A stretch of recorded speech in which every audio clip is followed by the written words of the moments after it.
So, moving on. Yeah, the movie Joker 2, complete trash. So moving on with our talk here, like our main like this movie's just horrible. It's just It's it's like you asked me at not the beginning of smart. the podcast, is Joker scary? And I said no. This movie has corrupted any goodwill that the character had Thank you. Good segue to the main topic of this day. because once again, everybody but like people like us were thinking this is the quote unquote the Joker, and he's never really called. I think one person says the Joker. Everyone else just calls him Joker. And that's a loose term, right? But everyone just expected, oh, Arthur, what do you call it? Arthur is, going to go on to fight Batman. Yeah, well, they were thinking that, but yeah, I don't want that.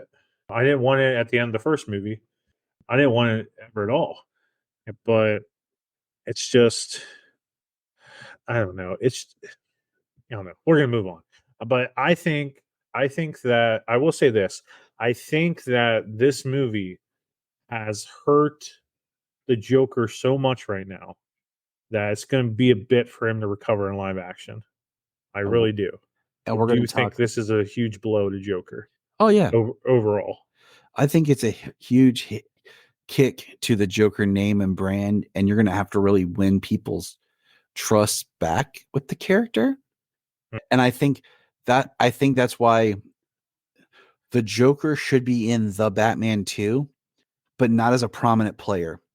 Just like a scene or two of him and Arkham that are really well done to start to build the idea of this character back. And I think Matt Reeves really needs to reinterpret his imagery of this character to make a better Joker that's digestible, that everyone's going to like.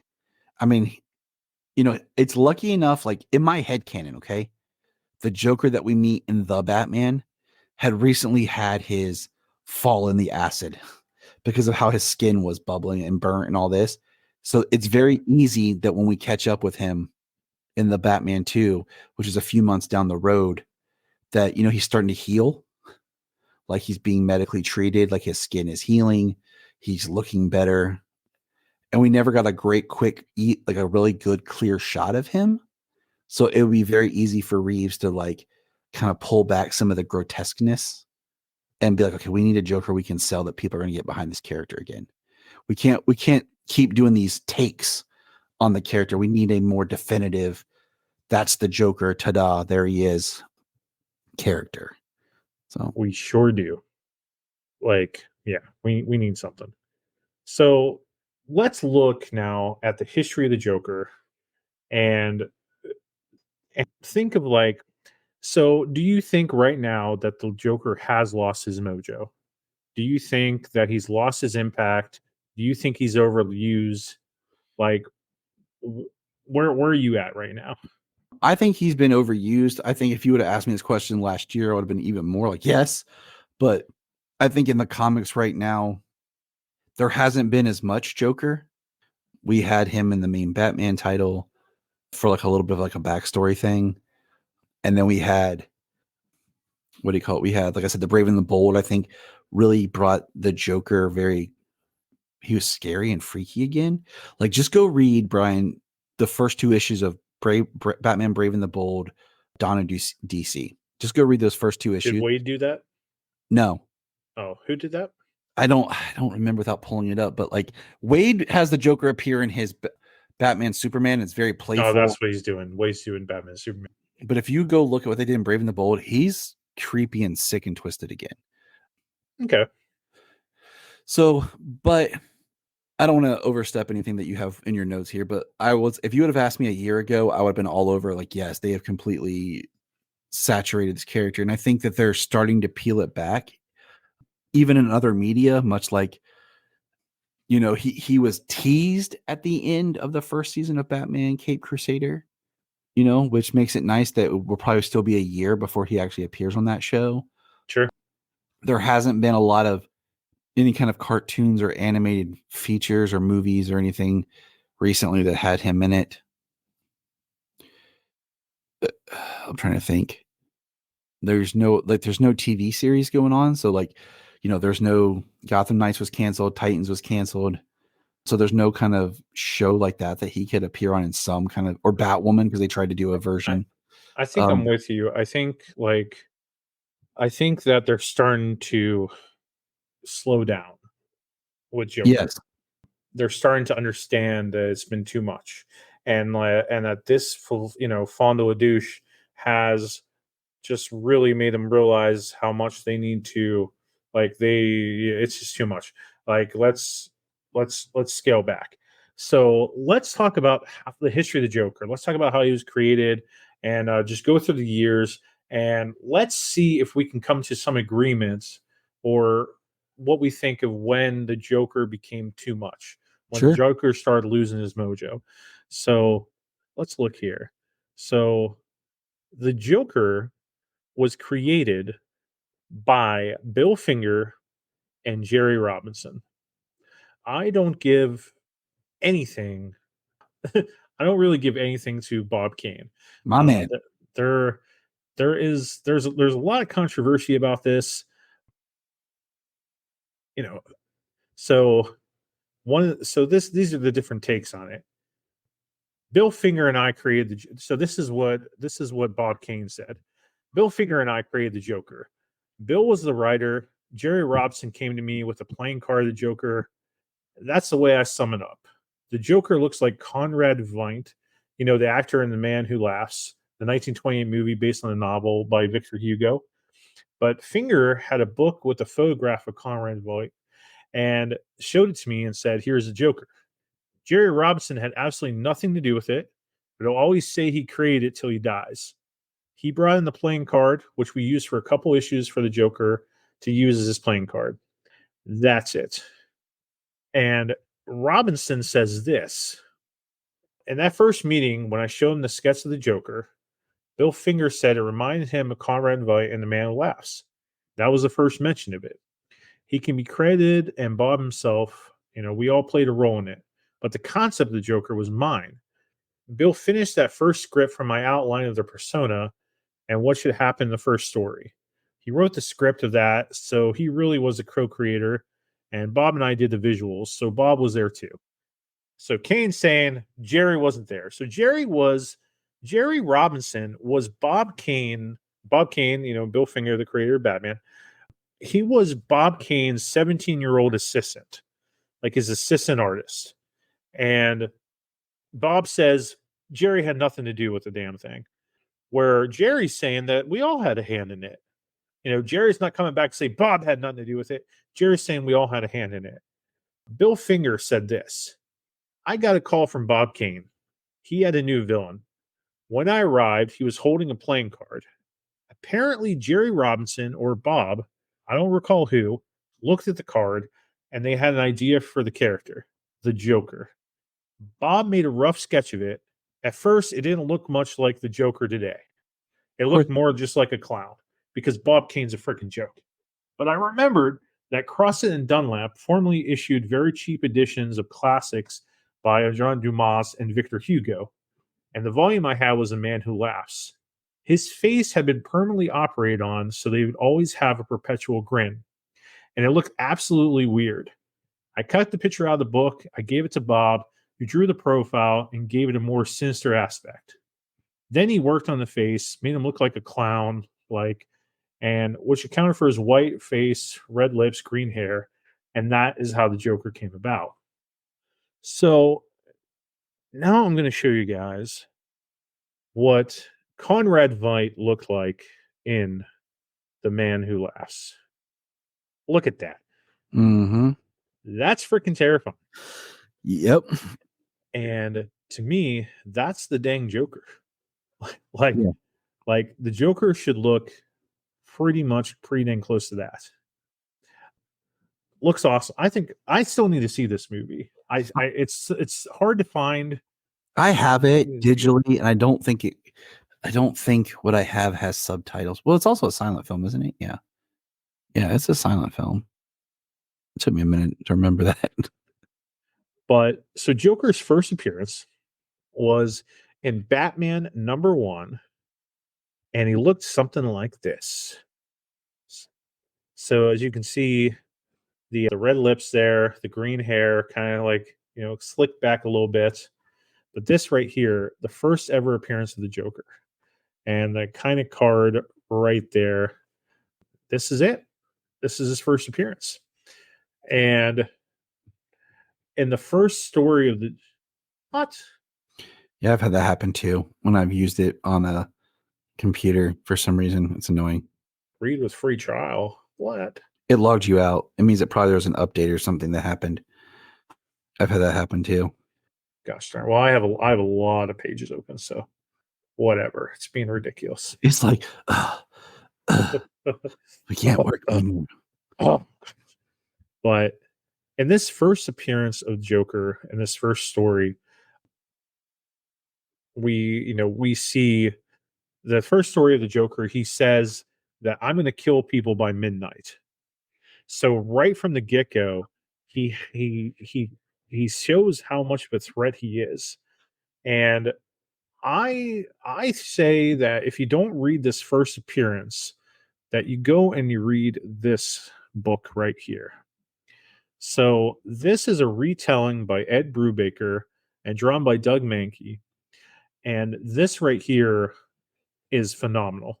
So if you're trying to collect Batman chronologically and you're trying to do it kind of post-crisis, you'll have Batman Year One by Frank Miller, and you'll have this book right here. I mean, this book is awesome, and it's being ridiculous right now. So I apologize, everybody. I mean, it is a great book. It's a great story. I was gonna say we get that booted up, just that right, like you said, right from the beginning, and just some history on Bob Kane for people who don't know. Like his dad, if I remember correctly, was a lawyer, and Bob knew how to get around the legal stuff. So Bob was able to make everything Batman related credited to him. That makes perfect sense. And he would get things later in life. He would start to say, "Oh yeah, they helped," or this or that, like with Bill. So your quote from Bill Finger seems very accurate because Bill Finger seems like he was a very collaborative person that didn't Mhm. allow himself to take the credit that he was due. I mean, there's a great documentary. It's on Hulu called Batman and Bill, and it's all about the fight and the history of finally getting Bill Finger credited as being a co-creator on Batman. And I think the only character that straight up Bob Kane created was the Penguin. But yeah, I mean, there's so much, and it wasn't until after Bill Finger's death that Bob Kane actually would say things like, "Yeah, Bill," and he'd come up more often. Yeah, because Bill's not there anymore to try and And get his credit. Bill's son had passed early, Mhm. so it's part of the documentary. I highly check it out. Bob Kane just knew how to use people. Like I read a book a year ago. It was called The $1 Billion Batman, and it talked about how Bob Kane, because he got sole credit for Batman, and he kind of pre-sold Batman before it was there. He had the full like idea and everything. He was able to get sole credit and everything. He was making enough money. He would hire young artists really cheap to do all the work. So he didn't even do much of anything but kind of just oversee, give notes, and take credit. And he had in his contract, that's why it was always, if you go back to the time, nobody was getting listed as the creators. Like it wasn't Superman by Jerry Siegel and Joe Shuster in all the books. But it always said Bob Kane on all the Batman stuff because that was Batman by part of, Bob Kane. Batman by Bob Kane over and everything. if you look at it too, like he also learned because of what happened with Jerry Siegel and Joe Shuster. Because he's coming a year later with Batman. So he knew what he was doing when it came time to pitch or put this creation out there.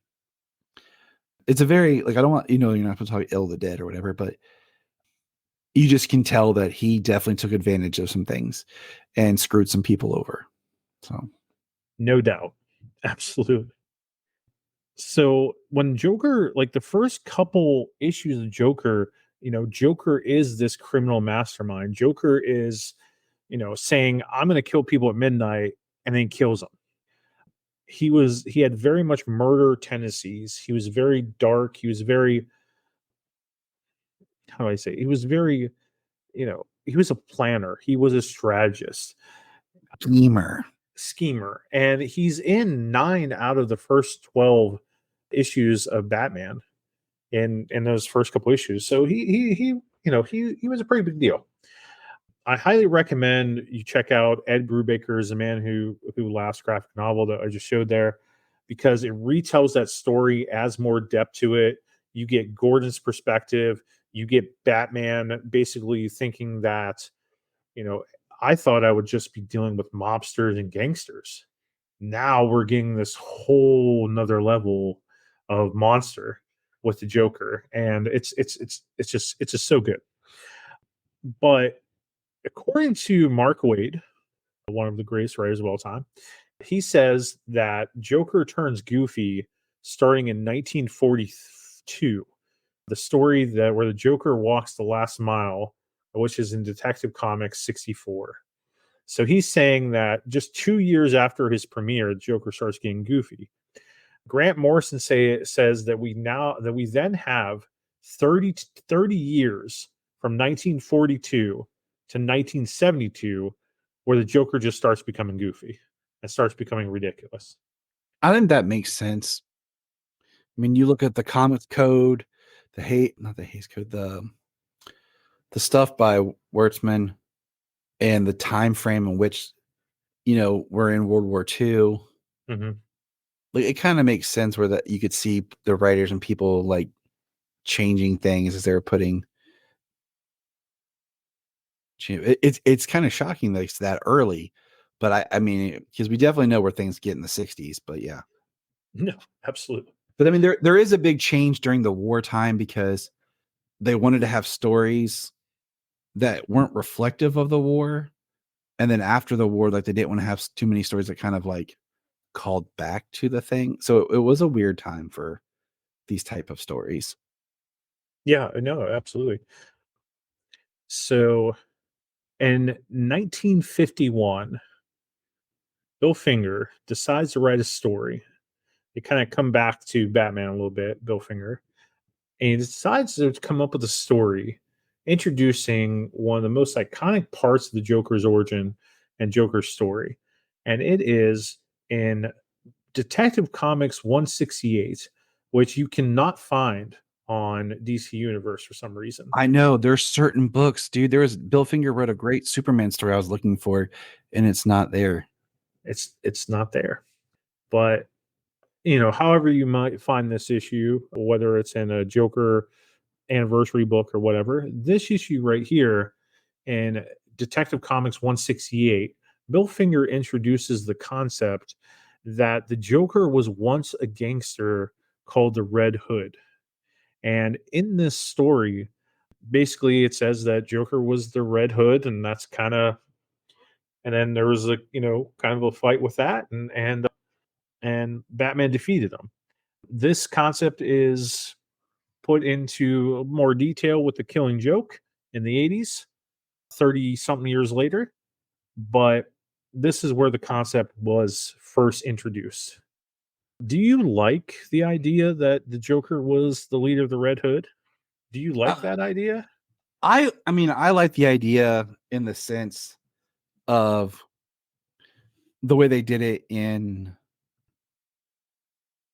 The Killing Joke, where the idea that the Joker took to a life of crime and that the Red Hood gang and everything didn't really have a leader. They put the person out there to be, kind of their leader as a false thing. I think that's cool.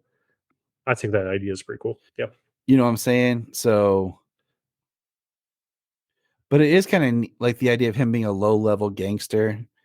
I do think it's kind of a cool idea. So, and I think the Red Hood thing is neat too. But I mean, I'm not against it. I'm cool with it. Like, it gives his origin, his story a little bit more like, because even then you could just say, oh, he was the leader of the Red Hood gang and then fell into the chemicals. And it still keeps a mystery, you know?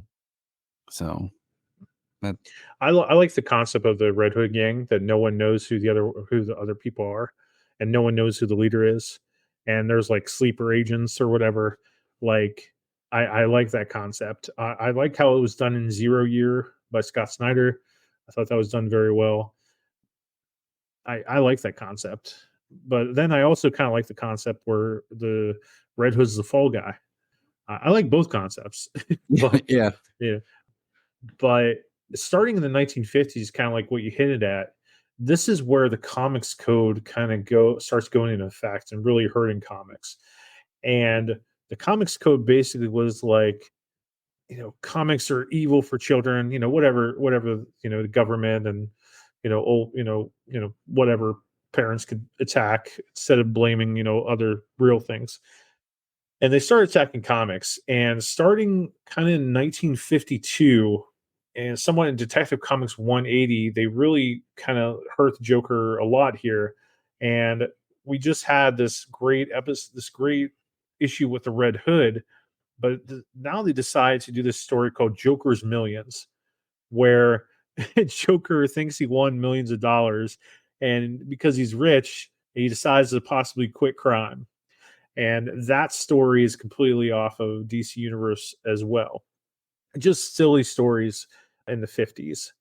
But in 1954, the Comics Code and an editor on DC Comics named Julius Schwartz. Julius Schwartz kind of really didn't like the Joker, and he didn't like the aspect of gangsters and kind of like really evil characters.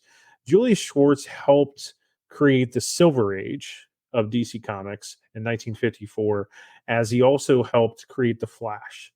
Julius was a very big sci-fi guy, so the Joker kind of got a backseat and got kind of thrown away. But about 12 years later, Batman would be picked up for syndication. Batman would start a show, Batman 66, and Mm. we would get introduced to the first ever live action Joker, which is this guy right here, Cesar Romero. Cesar Romero, pretty good looking Joker, and it kind of fit the 60s and kind of silver age of prankster and whatnot. Fit it pretty darn well. I I like Caesar Romero Joker. I I mean, I agree because you can't argue that he's a bad Joker when you look at one, the context of the show, Mhm. and Yeah. two, you look at where comics were at that time.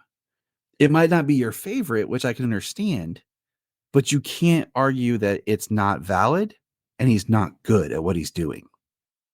No, he did I think he did very well for it. Absolutely. But unfortunately, when the show ended, we wouldn't see the Joker in comics or anything until 1973. So you had so the show ended in 69. You had 4 years of no Joker at all. None. No comics, no, no TV, nothing. Big gap.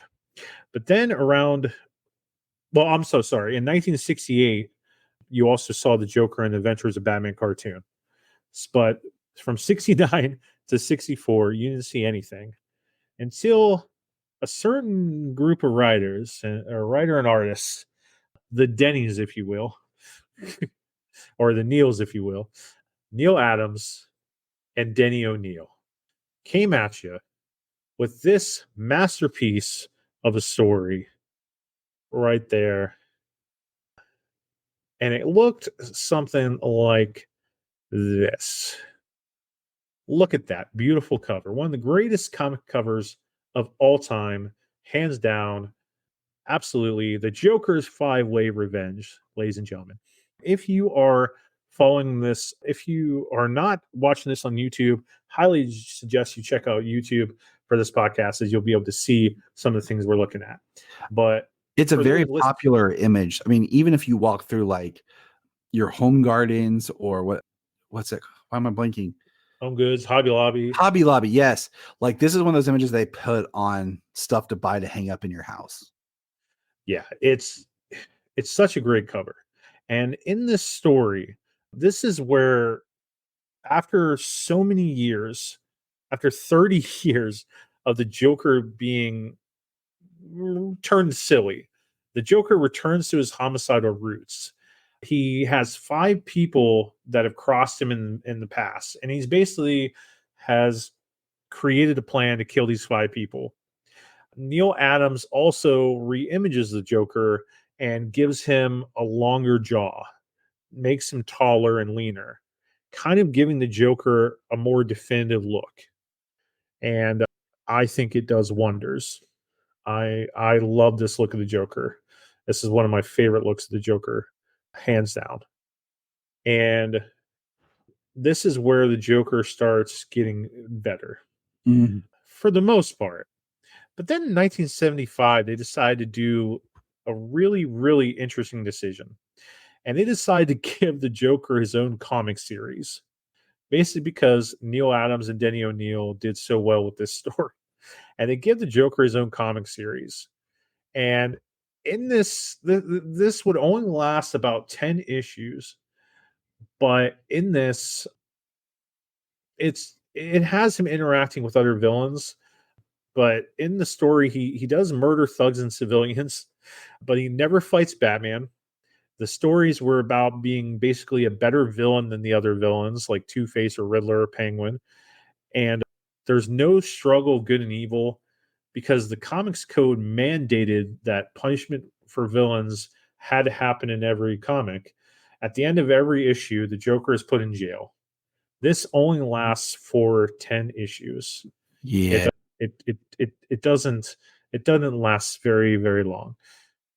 But then in 1977, we get this beautiful story, which is The Laughing Fish by Steve Englehart and Marshall Rogers. This story was used in Batman the Animated Series. It's one of the Joker's most famous series. Once again, this is in Detective Comics 475 to 476, and it is on DC Universe. Englehart is quoted as saying, Joker was this very crazy, scary character at one time. And I really wanted to get back to the idea of Batman fighting insane murderers at 3 in the morning under the full moon as clouds scuttled by. Nice. Uh, this story is a huge influence to Batman 89, a humongous influence. Just the look of the Joker and his costume and just being kind of ridiculous. And also the second part of this, the sign of the Joker, was a part of Batman 89 as well, with the Joker, using chemicals and kind of like making people, have the sign of the Joker on their face. And going on, we also see the Joker in the New Adventures of Batman cartoon in 77 and so on and so forth. But even though we had this dynamite team of Denny O'Neil and Neil Adams working on Batman, Batman was nearly canceled. Like, I'm so sorry. After the Batman show ended, Batman was nearly canceled as a comic. And even though Neil Adams and Denny O'Neil brought back the Joker and revitalized the Joker, it really wasn't until the 1980s that things started picking up for the Joker and Batman in general. Brian, can I say And something real quick? yes, my buddy.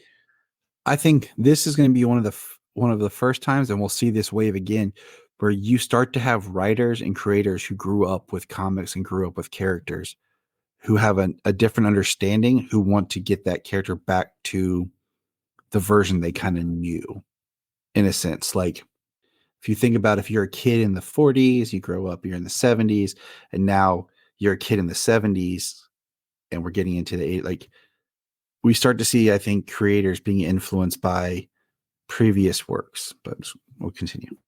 Yes, and no work has influenced more Batman directors and writers and Joker writers and whatever than this puppy right here, The Dark Knight Returns. Overrated. Written by Frank Miller. Some believe it to be very overrated. I Um, am.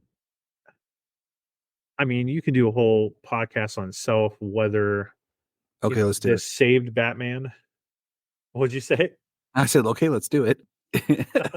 You know, it is a two-way story because in one way, yes, you're right. It did save Batman, and it probably did save comics in a lot of ways, and it left such a huge impression. But I still think it gets to be overrated. But that's for another story day. But it I can see where I can see where you say, it's overrated. I definitely can understand that because so many people just absolutely love this story. and I This is think of a certain generation, like I think people our age, I think, is the cutoff.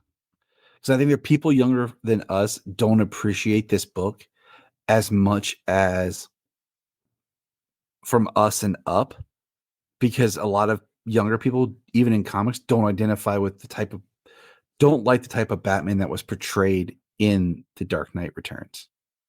I mean, Affleck's Batman I was mean, greatly influenced by this.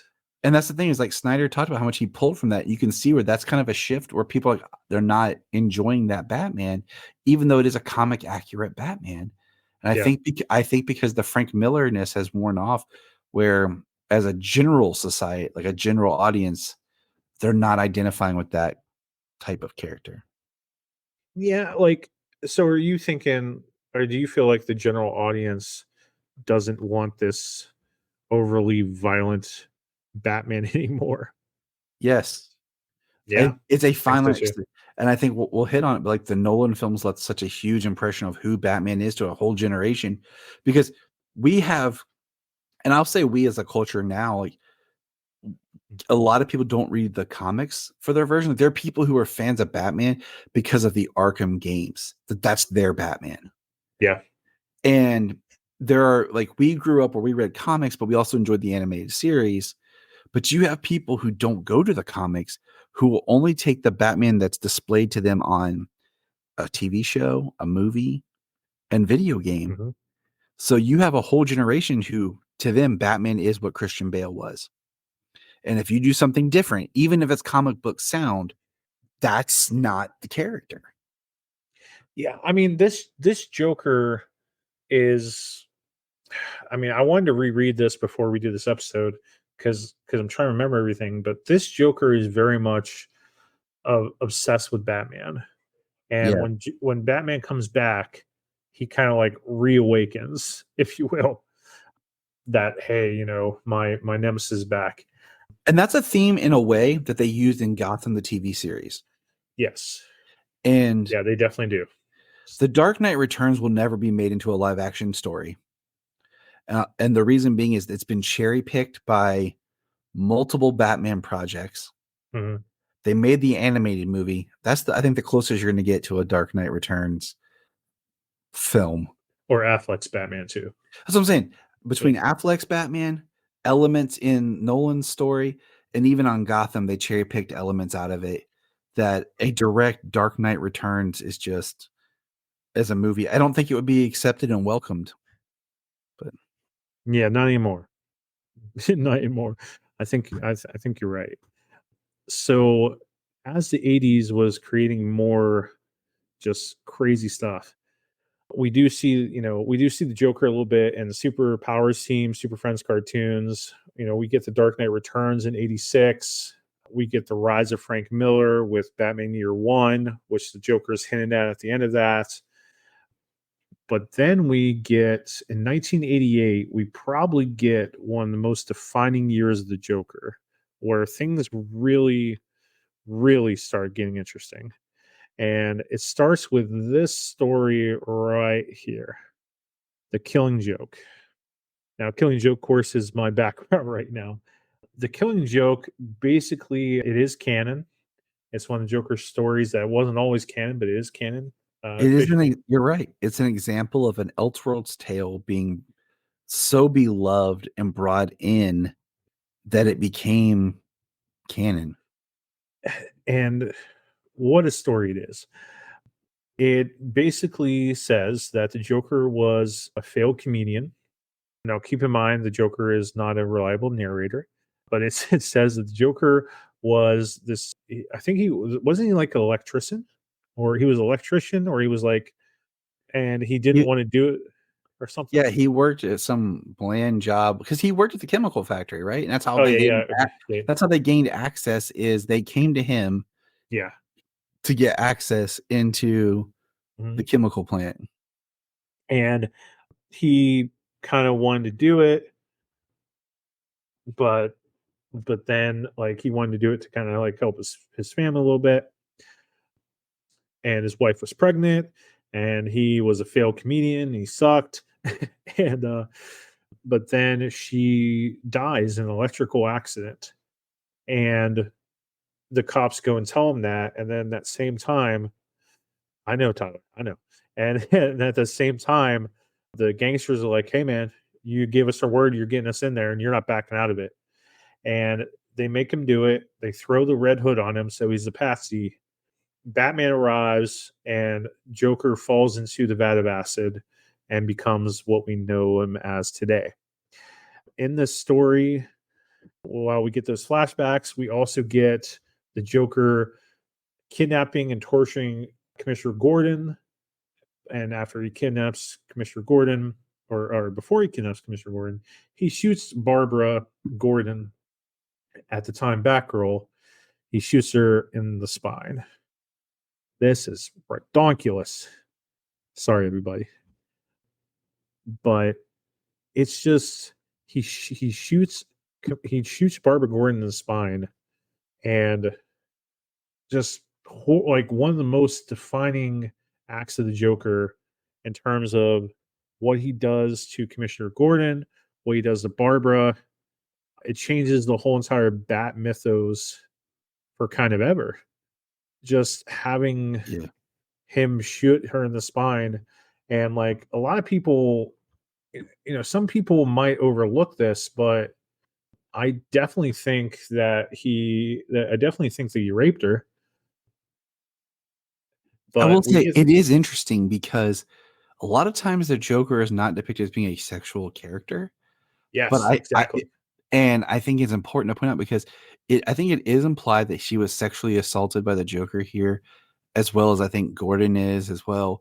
Yeah, I But think also because it's also not to jump ahead, but like in Brian Azzarello's Joker story, he sexually assaults another woman too. mhm. And I remember reading that and it felt so awkward because like I said the Joker doesn't always come off as a very sexual character. No, like we never really look at him like that, and maybe we should.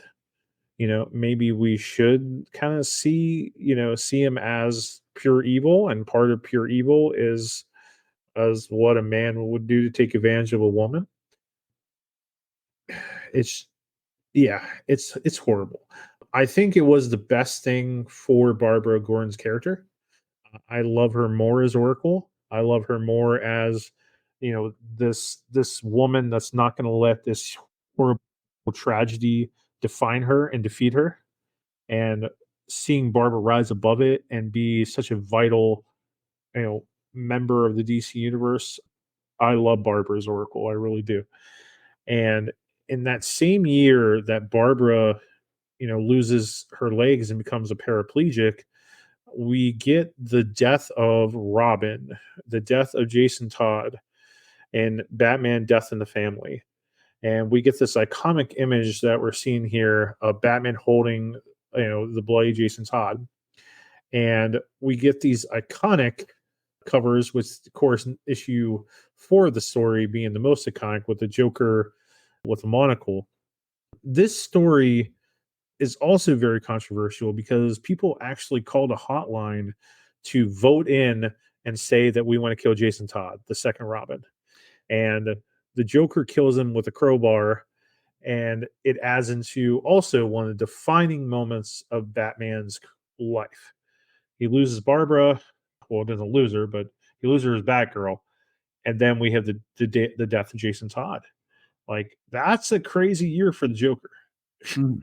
I mean, it is. It's also I mean, I also want to throw out to listeners like Jason Todd was a really mismanaged character.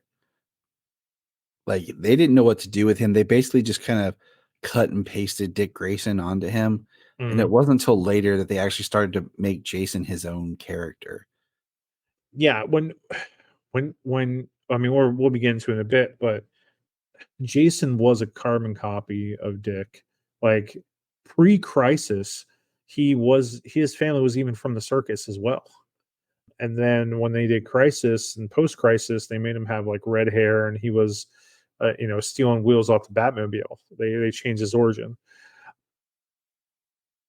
Yeah, craziness. And Batman 89, just a year later after Alan Moore releases the story of The Killing Joke, keep in mind, Alan Moore is the writer of Watchmen, also one of the greatest stories of all time. We get this live action Joker. So we finally get a live action Joker after 20 something years after Cesar Romero. We get Jack Nicholson. And this Batman 89 is pretty much taken right from the Killing Joke story. The vat of chemicals, finding a way into it. It's, he's a gangster, so they take away, part of the stuff of the Joker's original origin story. He doesn't have a problem killing people. This Joker is a great combination of a clown persona and the criminal persona. He's not Yeah. very much the clown persona. He or the comedian persona. He's very, you know, charismatic, he's very flamboyant about what he does, but everything he does has a purpose. When you think that he's playing a trick on you, he has a plan all along. And Jack Nicholson Joker is definitely an interesting interpretation. And when he says the line "Way to get a load of me," that's part of the name of this episode. So just kind of going fast here. Well, I was Then, going to say real quick that this is one of those moments where we have the character of the Joker, and Tim Burton tied the Joker's origin into Batman. And this is a defining moment, I think, that imprinted the yeah, that's a Joker as good more thing to mention. prominent in pop culture, because we're rebooting Batman. And for anyone who doesn't know, this was still a huge time of Batmania and bringing this character back and doing a new live action, darker take on the character. And for Joker to be the first villain out the gate, this left an impression across the generations of kids. And this is like that one of those moments where I'm saying is now, because you'll see as the kids grow up with this as their origin input point, even with comic knowledge, this always sets something in them that starts to bring the Joker. So when we get down the line here with Mhm. writers and why they all have their Joker stories, like why they're all in like this, I think cemented so much of that Batman Joker dynamic. So Of them creating each other, yeah, like playing off the Red Hood thing, playing off, yeah, like him. In this movie, they had him kill his parents, which didn't happen in the comics. It's Joe Chill, but yeah, this is kind of what starts that. You're so right, and this is where normal people that don't read comics, Jack Nicholson's Joker, like you just said, this is where people are like, oh, so the Joker's not this goofy thing. This Joker's scary. This Joker, this Joker's crazy, and puts that in their head. You're so right.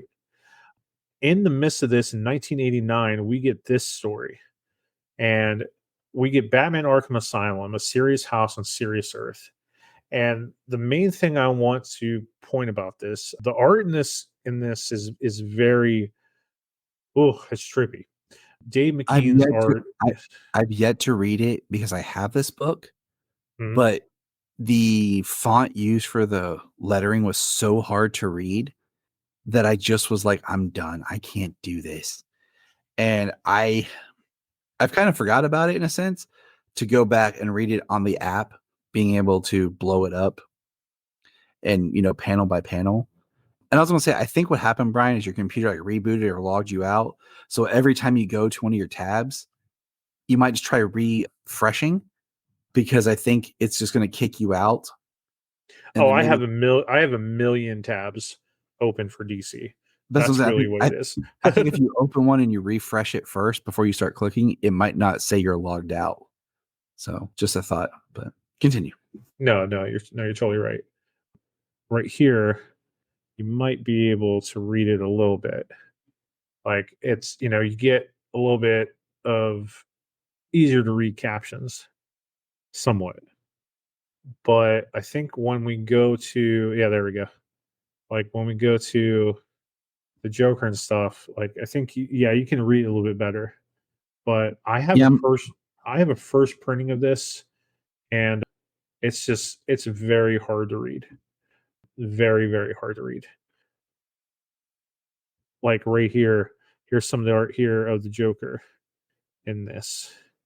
Like it's a very much an artistic interpretation, and I think this art's cleaned up a lot compared to my book version I yeah. have. If I could, Um, I'd grab it off my shelf and everything. But yeah, the app looks much cleaner, and I will yeah, give it a read now. Thinking about the app, so it's gonna be. I think this is gonna be a lot easier to read because in the book I have the first printing, like it's the words are almost smeared in it. It's very hard to read. So the main thing about that story that Grant introduces is that the Joker kind of has a super sanity.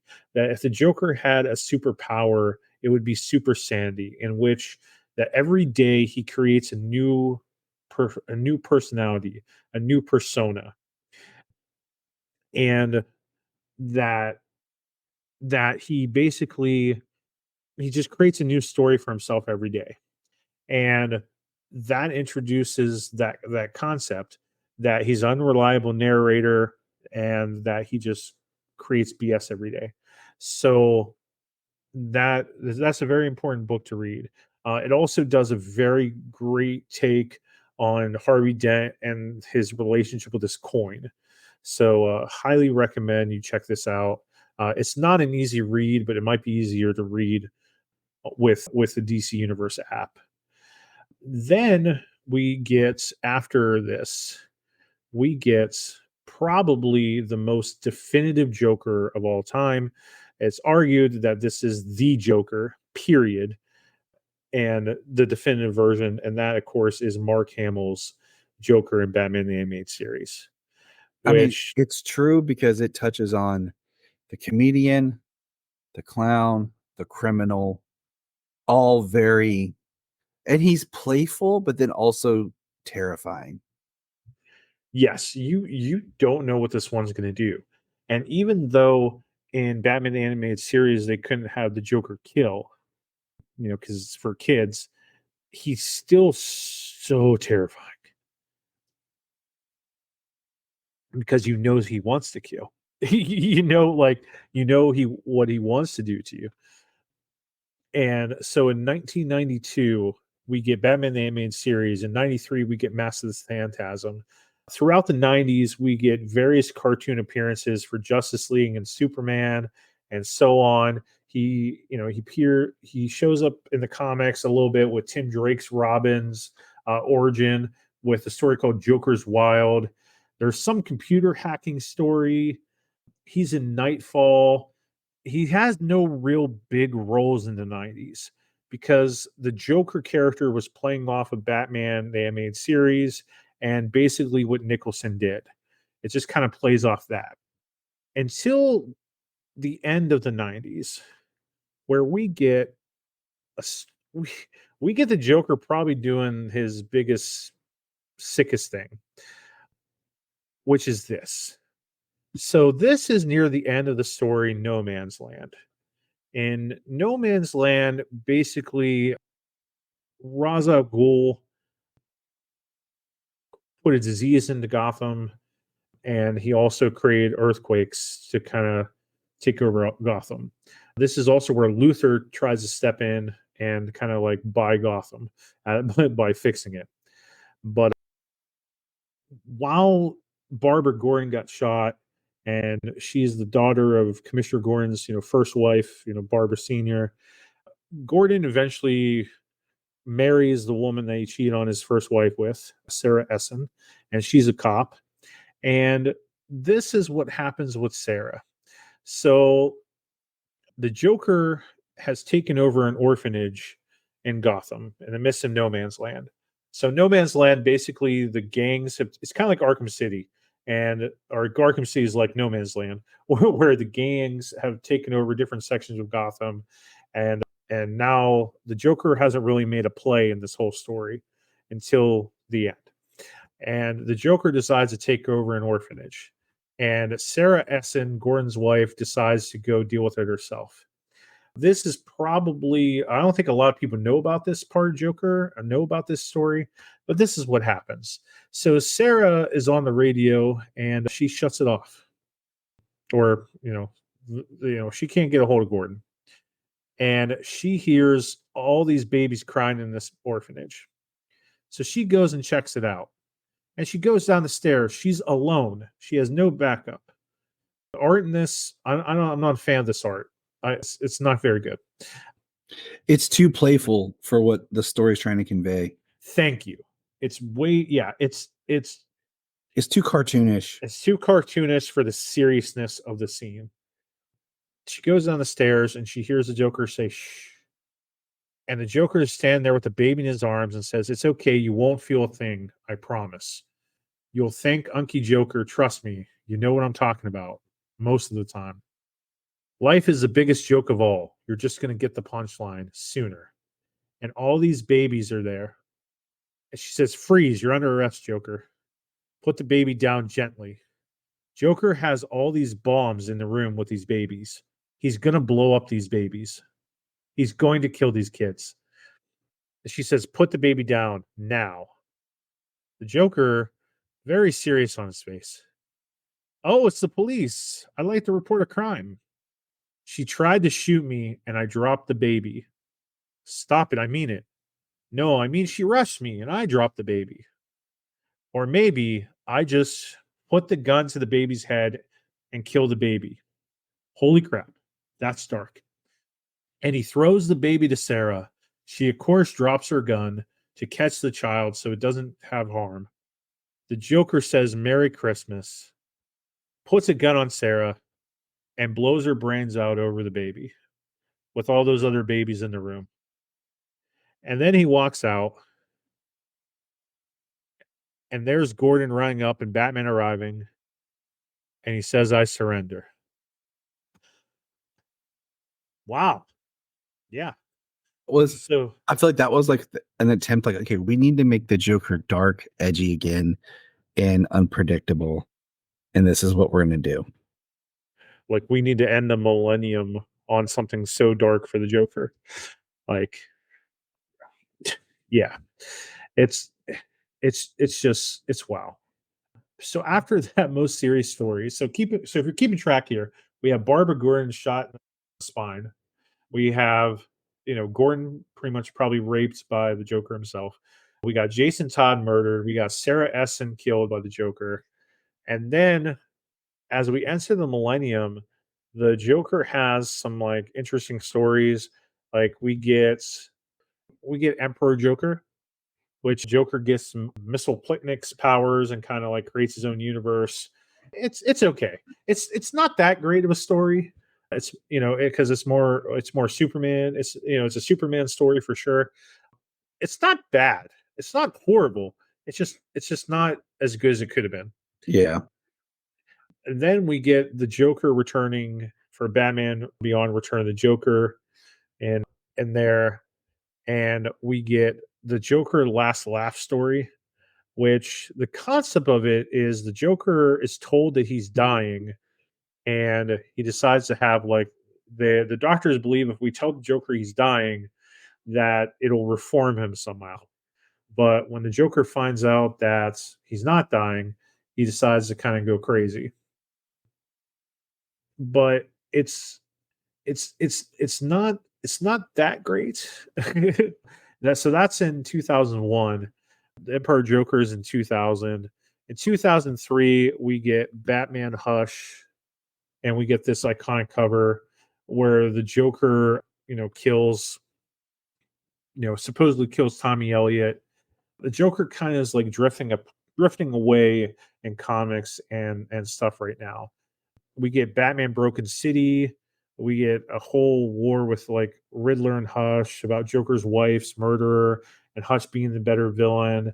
We get something like that. We get him in the Batman cartoon. Then we get, of course, one of the most iconic Joker stories, follow up to Death in the Family. We get Under the Red Hood. I highly recommend you watch the movie if you don't read the story. It is one of the best Batman movies there is. But we get this concept of that the Joker should have been killed by Batman a long time ago, which we covered in our Batman Day podcast. Good times, good times. Yeah, it was very good. In 2006, this story is in 2005. In 2006, we get Batman and Son story where Grant Morrison takes over Batman again, and a Batman impersonator shoots Joker in the face. We get in 2008, we get Batman Rest in Peace, Final Crisis. We get the movie The Dark Knight. We get Azzarello's Joker. We get Mortal Kombat versus DC Universe. We get so much Joker in 2008. And we, of course, get this Joker in 2008. And then we also get this Joker story by Brian Azzarello, where the Joker skins a dude alive. He Yep. sexually assaults a woman. We get a very serious take on Joker. I feel like that's our first like comics grotesque style Joker, and it kind of like it's inspired more by the Heath Ledger look with like the face and everything. But that's when Yeah, I think we really get into like this more ugly, gross looking Joker.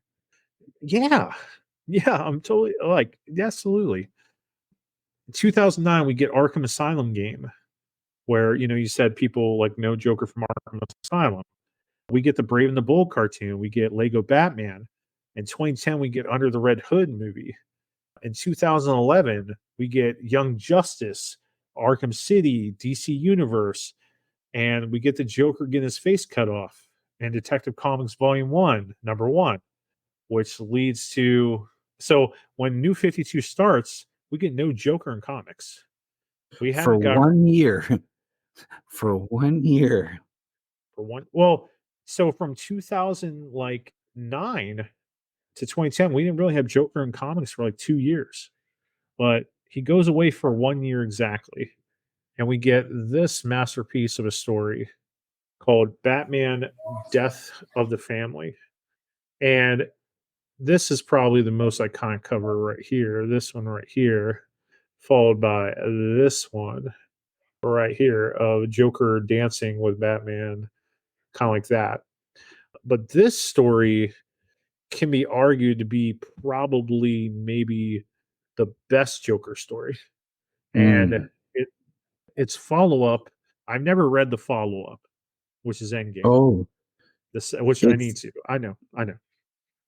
I know some things have happened in it, but the whole concept of it, in Death of the Family, is that Joker wants to get back to the way things used to be. Scott Snyder, our wonderful boy Scott Snyder, he wrote the Joker as basically the devil himself, and telling Batman that he doesn't need family, he doesn't need these things. It makes him weaker. And then in Endgame, I think it's introduced the concept that the Joker is actually this immortal entity. Am I right by that? yeah, it's kind of like that. It's a little bit convoluted, but that helps tie into where we start to birth into metal and Dark Knight's metal and the Scott Snyder Batman universe kind of thing. But yeah, it's kind of it's something similar to that. Yeah. Well, that's another thing I got to finish reading. I'm very behind my writing, reading. But in 2012, we get Death of the Family, we get Dark Knight Returns animated films, we get Lego Batman 2 game. In 2013, we get Arkham Origins, Injustice, Batman Zero Year by Scott, where he brings back the Red Hood. 2014, we get the Gotham Show, we get the Endgame story, we get Lego Batman 3. And 2015, we get Arkham Knight. In 2016, my man, we get this guy. Well, I'm sorry. Well, we get the Gotham Joker. I'm kind of jumping a little bit. So we get the Gotham version of the Joker, played by Cameron Monaghan. We get this early first appearance of the Joker, Cameron. We get kind of his final version. He plays essentially three different Jokers, but he plays this Jerome Velasquez character as kind of the Joker, but they never call him Joker. We because they get, can't. because it can't, because of legal reasons. We get Jeremiah Velasquez, his twin brother in the story, and then we get the final version there. But in 2016, we get Suicide Squad, and Suicide Squad, you have controversial, very controversial Joker with the look and everything. I'm just going to say this on the Leto Joker real quick. First of all, I mean, you're following up in film Heath Ledger. So you got to do something kind of different. Okay. You just can't do the same thing. Two, most of his True. performance in that movie was cut out. I mean, the David Ayer, the director, has gone on record about like the stuff that they've shot. And there's stuff teased in the trailer. So much of his performance and scenes are cut out and mismanaged that it gives a very weird personification. So I try to reserve judgment because I feel like there's more there. But I will say this on the positive. I love his hair and I love the way they make his skin look with a very clean Joker. I would have loved if he hadn't had the tattoos. Like I don't like that choice. It is a choice. But like if they had done more of this, because this goes back to what I was talking about, like you go from the grotesque carved face Heath Ledger. You have the fixed smile in Jack Nicholson, but now you have the just kind of painted lips, and then he has a smile on his hand that he uses as a gag. So it is a different style, but still comic accurate. And I wish we would have gotten more of this, like I said, a cleaner skinned look on the Joker because the hair cut like it is very Scott Snyder reference because where we go next, I'm like, holy I don't want that. So just No, I got you. So we get Leto Joker 2016. We get many Joker stories in 2017, Lego Batman, Injustice 2, Batman the Enemy Within, the Telltale sequel, Batman White Knight. We get this War of Jokes and Riddles. We get Dark Knight's Metal, which is pretty awesome. 2018, we get DC Supervillains game. We get the Batman Who Laughs. We get this Batman Wedding where I think Joker tells Catwoman not to marry him. I don't know. I didn't read it. That's kind of what I heard. 2019, we get the Joker film and we get the Harley Quinn show. We get Joker Killer Smile. We get Batman Last Night on Earth. We get this Joker. Indeed. Interesting. Interesting. Not really the Joker. In yeah. 2020, we get Death in the Family interactive film. We get the Three Joker story. We get Joker and Harley Criminal Sandy. We get Batman the Smile Kill. We get Death Metal. We get the Joker War. Can Yeah. I just say can I just throw out there that the Black Label Harleen book is a really good book for Harley. And I think I made a pitch on my requel movie pitch for that as a series. And I think people should Mhm. check that out and check that book out because I wish they would have used that more as a backbone start for a Harley Quinn character. So when we had this explosion of Black Label books, like you were just naming, of all these Joker books, like that was one that was adjacent to Joker I liked. Yeah, I haven't checked that out. So we then get this story also in 2020. We get the story of Three Jokers. And you recently reread this, I did. and I think like I know I need to reread it, but like I think going into it, we just had so much hype and we had so much mystery around it, mystery that still exists. Well, Um, but what do the you think as you reread it? the first thing is it was teased at what the end of 2016. you have Batman reveal there's 3 Jokers, Yeah. and it wasn't until this book came out in 2020. Like, it was supposed to be, I think, more of a continuity story, but by the time this book comes out, it's in Black Label, which is kind of pushing it off as a side story kind of thing. Hmm. And like you said, we all had really high expectations of what this story could mean and be. So I reread it, and rereading it and rereading it all in one sitting as just one graphic novel, I really enjoyed it because I always loved the artwork, but I really liked the story even more. And this is where we talked about like how every writer comes in with their Joker story. Jeff Johns had not written a Joker Batman story till he did this. This was Hmm. his Joker story. Yep. And just recently they released Joker World, and there is an 8-page story in that book that ties as an epilogue to 3 Jokers, which was very interesting to read, having just read the book like a week before that dropped. So Spoiler alert! Spoiler! Spoiler! Spoiler! Because I haven't read this page thing. Tell me what happens. Go ahead.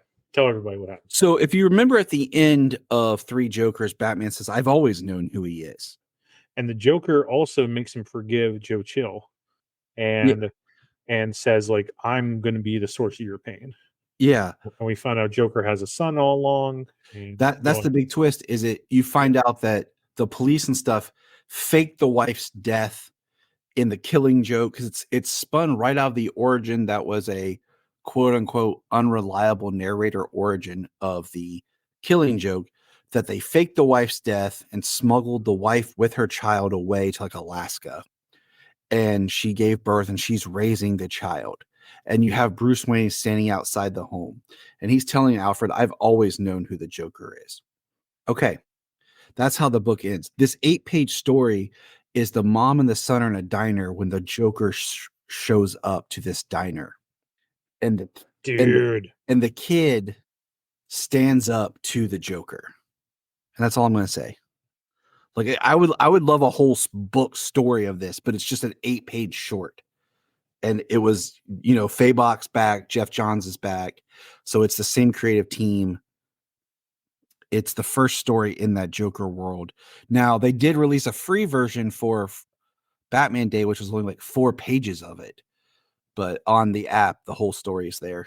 So it was good. so And the Joker shows up in Alaska in a diner, yeah, meaning that he knows. I'm not going to say what, but the way they play it, it makes you question a lot of things. What would he be in Alaska for if he didn't know? Like, I think it's Alaska. I'm pretty sure it's like Alaska, but it's a very interesting. It's a story that I would love to see Jeff Johns and Jason Fabok continue, because I love, like I said, I love their art, and they made it that it's their own version of the story of the characters. Like I said, you reread 3 Jokers. I think because of time, like everything, like we've gone away for what we thought it was. It's settled. It's been long enough. Yeah, You'll come with it with a new appreciation, because like I said, I really enjoyed it more reading it the other night. Like, I meant to just start it, but I ended up just reading the whole thing. yeah. I don't blame you. I don't blame you at all. But recently we had this story, and this is before Infinite Frontier and like the Joker having his own series again. But we get this story, and I haven't read this yet, but it's And supposed this to be the and this is final battle and of this is Joker and Batman.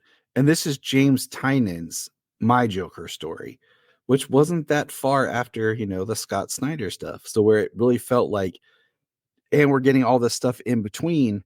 So it really feels like we're getting enamored with Joker, Joker, Joker, Joker. Yep. So Batman Joker War. Did you read any of this? Oh yeah. Okay. So like the Joker takes all Batman's money, all his resources, and that's it. I mean, Like, I mean, I mean, there's a lot of crazy stuff that happens in Gotham, and you sure. have interweavings with the other characters. But yeah, one of the biggest things out of it was that Joker left Batman penniless, quote unquote, because he always has money, but he's not the head of Wayne Enterprises anymore. He's not the billionaire. that he was. So Hmm. I don't know. I I like. need to reread it. Just like I didn't read Fear State, like the whole James Tynion stuff. Like he's a great writer, but I feel like he's trying to be Scott Snyder. Now he's definitely Scott, like, Scott part two. Like, yeah. I want to touch on this real quick. In 2021, we get Zack Snyder's Joker of Leto, and we also get Suicide Squad Get Joker. We get Joker presents this puzzle box. We get Infinite Frontier. We get the Joker new comic book series in 2021. We get more Joker, but and we're gonna rank our Jokers in part three of this story, or of our podcast on the Joker here. But do you feel that, just a quick answer? Do you feel that this kind of put a better taste in people's mouths of the Joker? I think so. I think they were trying. It's a soft reboot of the Leto Joker by how Zack Snyder would have handled him. Like as you notice, the makeup's a little bit more cake-like. It's not that clear, clean skin. It's still Leto's Joker, but they've removed all the tattoos. He's got more black around the eyes, a little bit more reminiscent of the makeup feel of Ledger. So it's like we're gonna kind of just, but it's still the same characterization. I think they were trying to keep it alive and show like that. I think Leto had potential to be a really good Joker, but he wasn't really given the opportunity to. I completely agree with that statement there. And then in 2022, we get a new version of the Joker live action. We get Joker Deadly Duo in comics. In 2023, we get The Man Who Stopped Laughing. 2024, of course, we get Joker, 2 film. We get Joker Year One, which I read, but I didn't totally understand because I'm so behind in Batman comics. I I Um, I was caught up. I read it, and I still kind of like, huh? yeah, right. In 2025, well, let's hit back at this real quick. What do you think of this Joker? What do you think of Billy's Joker? I'm just Like, gonna save all that when we actually rank our Jokers, so we can like yeah, really hit on that's the fair. individual performances in our rankings. Yeah, my first opinion of it, I really hope they clean him up.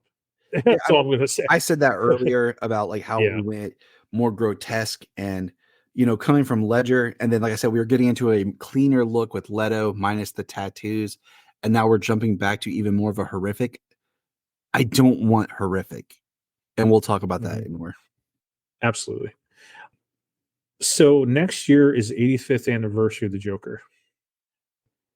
Keep that in mind as I ask this question here to finish up part two of our Joker podcast. With the history of Joker here. What do you feel? When do you feel the Joker lost his mojo? If you feel he lost it, I feel that what happened was Heath Ledger's Joker overstimulated everybody into loving the Joker. So they started making more books, more comics. And we also had at that time, just in general, we had already the year before The Dark Knight, they had started doing the direct to video animated films. So they were already ramping up another outlet for content. And then I feel like after that, they just started pushing stuff everywhere. We had our explosion of television, where we got, Gotham. And I feel like they just started saturating with characters and with it. And then, as you saw, we started the Black Label. Then like everyone had their own Joker book and story. Instead of incorporating these stories into main comics, they were like, we're just going to do a Black Label. We're going to do a Black Label. And I think we got to our apex of the Joker. Suicide Squad I mean, the movie did well, but it was kind of a misfire. Like I said, Leto's performance was cut and altered to where the characterization was lost, and you can see it in the film. And then I think when we got to Joker 2019, that was like the big point in culture of like the Joker. But having revisited scenes from that film, like you can definitely see that that is not really the character. And I feel like that's where we started to lose it. We still had these books and stories coming out. Like I said, 2020 was Three Jokers. But then you got to look at also the culture of like, we're going to reboot, we're going to make this, we have this. And you just got the feeling that they weren't doing anything. I mean, Yeah. basically the references of Joker was cut from the Harley Quinn movie where he's referenced and said, but they weren't really saying, oh, it's Leto's Joker. So you had this idea that they were trying to move past this interpretation and the character didn't get its due. And then, like I said, you just right there, I think you just kind of futtered out because you'd oversaturated the market. And then it's so weird because 2020 is where they were like, with Birds of Prey. 2021 is where we get the scene in Zack Snyder's Justice League. And then 2022 is where we get the I I like the fact that we in the Batman film itself, we only got the little bit of the Joker as the Arkham inmate that talks with the Riddler, that they didn't actually put the full scene in the film. Like that was a deleted scene. I think that's a very good soft way of reintroducing that character into this world. Yeah. And I really feel like we kind of right there, like around 2020 is where we just kind of lost the Joker rhythm. In comics, you had 3 Jokers come out and it was a success, but it was kind of divisive. And that's, I think, where it just kind of went like that was it, and then we kind of were like, trying to do something. And then right now, I think with Fully Ado, we've kind of put the nail in the coffin of how powerful this character is because you've sanitized the character and you tricked everyone into believing that this was the character. And Matt Reeves has a mission ahead of him to rebuild it because you have to look at it as you have comics and then you have just all audience culture. And you kind of have to have that discussion because you're not everyone's going to read the comics and read everything, but they are going to more likely see the movies. So I I would say that the era where he lost his mojo, if you will, is 2016 with the first picture of Leto's Joker oh, and the that first Macaulay picture was Culkin type stance. that first picture was horrible. My friend, I showed him that because just days earlier, him and I had had a conversation about what we would want from a new Joker if we were to get one. And then a few days later, we got that picture and I sent to him. He literally asked me, "Is this a porno Joker? Like, is someone doing it?" And I was like, "Nope." I mean, it was a horrible picture. Yeah, I agree. I think that's where the Joker started going downhill. Not necessarily in comics completely. I think that Snyder has been doing amazing work with the Joker and stuff, and other writers seem to be doing okay too. I think when Snyder touches the Joker, Scott Snyder, everything he touches is magic when it comes to Batman, in my opinion. I haven't fully read Death Metal or anything like that, but I just Death in the Family is just so good. So I think 2016 with that release of that picture going into the Suicide Squad movie, I think that's where he just really lost it, and I don't think he's got it back, especially with this filet au doigt, you know, blow, which it really wasn't even the Joker anyway. That's just my opinion. What do you feel is the best era of the Joker for the Joker period? Like, we think it's the best era with comics, movies, whatever. Man, that's tough because I would say if comics is tricky because I think you did a great job of breaking it all down. Okay, let me rephrase that. Well, no, I won't ask you that. Let me just ask you this: what do you think is the definitive? Because we're gonna go in our rankings, in part three here. What do you think is the definitive Joker story? Like, this is the best Joker story. Story. Yeah, or in comics. Jesus. I think most people would say The Killing Joke, but I think a lot of people miss the point of that book and what that book's really saying and doing. I think a lot of people look at like, oh, because it's the origin, but it wasn't set up to be the origin. It was supposed to be like, oh, that's it was a trick of like that could have happened. And Grant Morrison's even argued that there's imagery in that book that shows that Batman actually kills the Joker at the end, but then it became canon, so I think that kind of kills all that. But man, I don't know. I want to reread the Brubaker one that you brought up because I feel like Oh, that that's so good. So good, man. I read it a while back. I read it like in 2006. In comics, the best Joker story. I'd have to. I don't. Death in the Family really left an impact. It's like Scott Snyder, he knew what he was doing with the Joker and bringing him back in a sense of prominence. He made him creepy and scary again, and like on the verge of disgusting at times.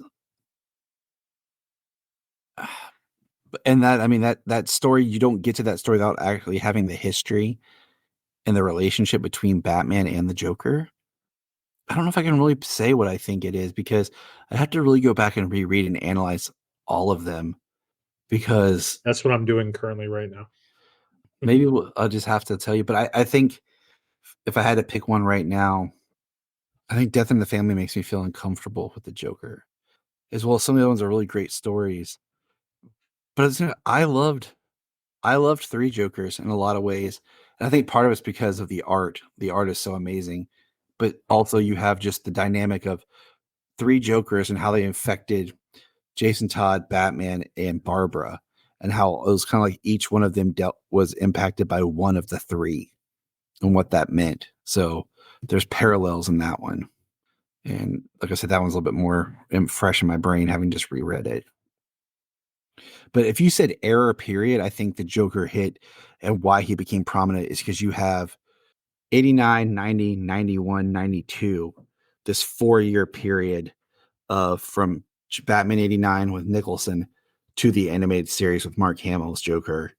And if you want to throw in 93 for Mask of the Phantasm, that's like a 5-year of just amazing, like too iconic. So like for us as kids with 89, and then we were still kids as we go into the animated series, it just kind of like that's this apex prime kind of time period. For me, 88 to 93 for the Joker, those 5 years are best years for the Joker. With Killing Joke, Death in the Family, Batman 89, Batman animated series, and then Mask of the Phantasm. See, there you Like go. those are the definitive years. Those five right there. Where he lost to Mojo was 2016 with Leto Joker pitcher. His most definitive story. Those 5 years are the best of the Joker. That 88 to like 93 mark. Jared Leto pitcher of Joker is where everything got ruined. I think the best Joker story is Death in the Family and probably Endgame backing that up with Joker, Last Night on Earth or Batman Last Night on Earth as the part 3, epilogue closing that. Scott Snyder, whatever he wrote about the Joker and Batman, that's where it's at.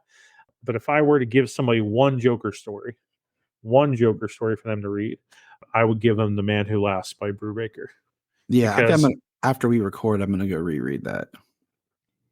it's so good. So next year, to end this part 2, next year is the 85th anniversary of the Joker. They got to do something, And I'm what do hope you think could get the Joker back on track? I think what we need some sort of characterization. And I'm going to say this, not having seen the film, but just kind of the vibe I'm getting. I think that next year they need to announce more of like the casting and everything for the Batman Brave and the Bold. And I think Mm-hmm. the Joker should be in the film, but not be the main antagonist. And they need to have a version where people see like, oh, that's the Joker. Like it's a comic accurate Joker I without. think I think Gunn will make sure that happens. And I say that because it seems like a lot of his casting is so like you just look at him like yes, yes, yes, yes, and the imagery, it needs to fall somewhere between Nicholson and Ledger type thing. It needs to be enough that it's the Joker, but I can watch it with my kids. Yeah. You know what I'm saying? Where he feels kind of dangerous and scary again, but at the same time, like you know, both my kids have watched every Batman film there is right now. And that contrasts with what Matt Reeves is going to do, where he's going to take and have the character and it's going to be a little bit darker. But I still think that he needs to clean up the Joker and move away from the grotesqueness. Because if say that we don't get what anything from James Gunn with the character just yet, and Matt Reeves is what we're going to get, we need a version that we can kind of like, okay, I like this without being like, yeah, but man, like he just looks horrible. Like I don't want to watch this because he looks bad. Like I want to be able to see my Joker interact. I don't want to be like, I don't want him to look like the Toxic Avenger. You know, I think they need to put something a really good, you know, and the problem is we don't really know what's going on because we don't have any new animated films coming out or anything. So like something like that would have been great next year, like a really good Batman, like even the Brubaker story as an animated film could have been something great to put back. But if you need to put the mojo back in the character, I think you need an actor that everyone's going to appreciate as the character that's going to feel like the Joker and not feel like a version of the Joker, a take. Because we got to think Very mass well media. said. We got to think mass media, not just the comics. I think we need. I think greatly amusing. We're all about horror here. We're all about spooky stuff. But I think the Joker needs to be scary. You need to take him serious, but he shouldn't give you nightmares. You should be able to see it with your kids. He should be Like fun and creepy, but he's not a horror icon. And I mean, like, it's one thing if I go into something with the idea, like, oh, it's a horror show. Okay. It's another thing when I'm just like, because my kids love the animated series. Like, currently, right now, they're about to go to bed, but they asked to watch one episode of the animated series before bed. So they're currently in the other room watching an heck episode yeah, of Batman the Animated Series. heck yeah. I mean, I wouldn't say that Joker is a horror icon, but I would say in terms of evil and and villainry, in that side, I say if anybody made him somewhat of a horror, more of a, I mean, but the Joker should be scary, and that's why we have to talk about him, but not nightmare fuel. So, thus ends our second part of this Joker series.